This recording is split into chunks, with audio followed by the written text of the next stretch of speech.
మోకాళ్ళ నొప్పులు, disc problems లాంటి అన్ని సమస్యలకు సంప్రదించండి. Homeocare international world class homeopathy 9001175550. Pannapalli Mamnar మండలము 50 సంవత్సరాలకెళ్ళి భూమి చేస్తున్నాము. 2 సంవత్సరాల నుంచి ఆడికెళ్ళి పారసాలు వచ్చి కాలువ తీసి పట్ట ఉంది. ఆన్లైన్లో డబ్బులు కూడా పడుతున్నాయి.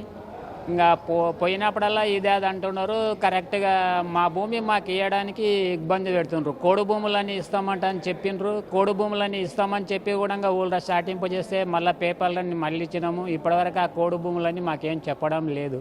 ఇప్పుడు మళ్ళీ భూమిలో మేము ఇంతవరకు అవతల పోయి వ్యవసాయం చేయకుండా పెద్ద కందకం కాలువ తీసిండ్రు. కాలువలకి వెళ్ళి పోవడానికి రాకుండా ఒక పారాసలు ఒక ఖచ్చితంగా కావాలి కూర్చున్నారు. మమ్మల్ని పంట చేయనిస్తలేరు. ఆ తర్వాత ఇప్పుడు మళ్ళీ చెట్లు పెడతామని మళ్ళీ చెట్లది ఫుక్లింగ్ పెట్టి తీయడానికి వచ్చిండ్రు. దానికోసమే సార్ దగ్గర వచ్చి కలిసాలని మా బాధ ఏంటో చేసినాం సార్. ఒక 3 సంవత్సరాలకెళ్ళే చేయడం లేదు. మాకు ఆన్లైన్ పాస్బుక్ వచ్చింది. దాని మీద కూడా డబ్బులు పడుతున్నాయి సార్. మాకు మా అన్న పేరట 5 ఎకరాలు ఉంది. మా అన్న కొడుకులు 2, నేను ముగ్గురు కలిసి 5 ఎకరాలు 5 గుంటలు ఉంది సార్. మేము ఇప్పటికి 2వ సార్ రావడం.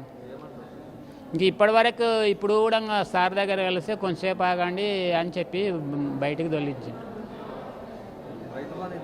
రైతు బంధు పడుతుంది సార్. పారసులను అడిగితే ఇంతకుముందు చంద్రబాబు నాయుడు ఉన్నప్పుడు కూడా తీసిండ్రు. మళ్ళీ వ్యవసాయం చేసుకొని ఇచ్చిండ్రు. అప్పుడు చేసినాము. వీళ్ళు కూడా అట్లనే చెప్పి మమ్మల్ని పొలంలోకి వెళ్ళి బయటికి మేము కందకం తీసిన తర్వాత మళ్ళీ చేసుకోండి అని చెప్పిండ్రు. ఆ రోజు చెప్పిండ్రు. ఈ రోజు మమ్మల్ని దాంట్లోకి రాణిస్తలేరు.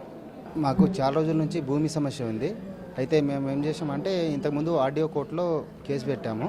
ఆ కేసు పెడితే అది కోర్టు ఆర్డర్ చేసింది. సాగువారి కాలం నుంచి కాస్తు కాలం నుంచి ఆర్డర్ చేసింది అనమాట. అయితే ప్రస్తుతానికి 6/6లో ఇంప్లిమెంట్ కాలేదు. అందువలన కొత్త పాస్బుక్ల్లో ఎక్కలేదనమాట.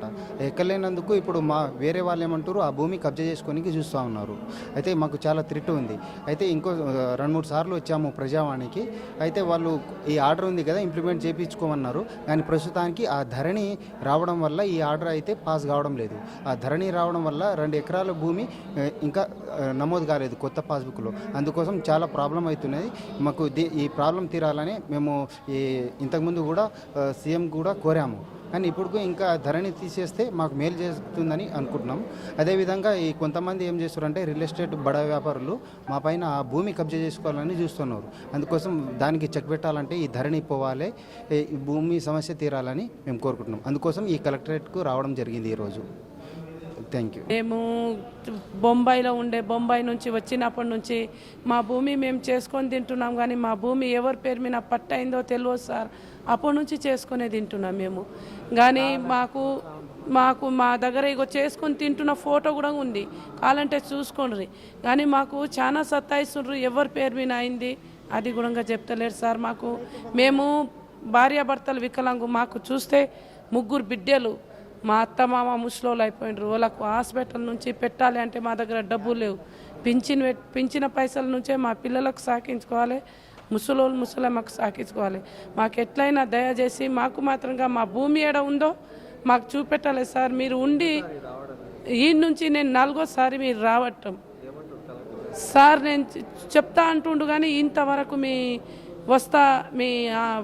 మండలంకి వస్తుంది జడ్చర్ల కానీ చెప్తుండ్రు. కానీ మాకు జడ్చర్ల నుంచి చెప్పేటట్లు లేరు, మాకు ఎక్కడి నుంచి చెప్పేటట్లు. ఎన్నిసార్లు రావాలి? మా భూమి మాకు కావాలి సార్. మాకు మంది భూమి మాకేం అవసరం లేదు. మా పెద్దోళ్ళ సంపాదించిన భూమి మాకు కావాలి. మంది భూమికి మేము అడగతలేము కదా సార్. మా బావాలకు 3 కొడుకులు, నాకు 3 బిడ్డలు. ఎవరి మీద పట్టాయింది? పాలోళ్ళ మీదనే కావచ్చు, ఇంకా ఎవరి మీద అవుతారు? పాలోళ్ళు మా నుంచి మాట్లాడరు, చెయ్యరు. సస్తగుణంగా చూసేటోళ్ళు గతి లేరు మాకు. నిన్న 2 వారం కింద ముసలామకు హార్ట్ అటాక్ వచ్చింది ఈ భూమి గురించి. అంటే మల్లిక హాస్పిటల్లో ఒకటే రోజులో 1,50,000 రూపాయలు నేను అప్పులు చేసి పెట్టిన సార్. మరిన్ని వీడియోస్ కోసం ఛానల్ ని సబ్స్క్రైబ్ చేయండి. లేటెస్ట్ అప్డేట్స్ కోసం వాట్సాప్ ఛానల్ ని ఫాలో చేయండి. అండ్ లింక్ డిస్క్రిప్షన్ లో ఉంది.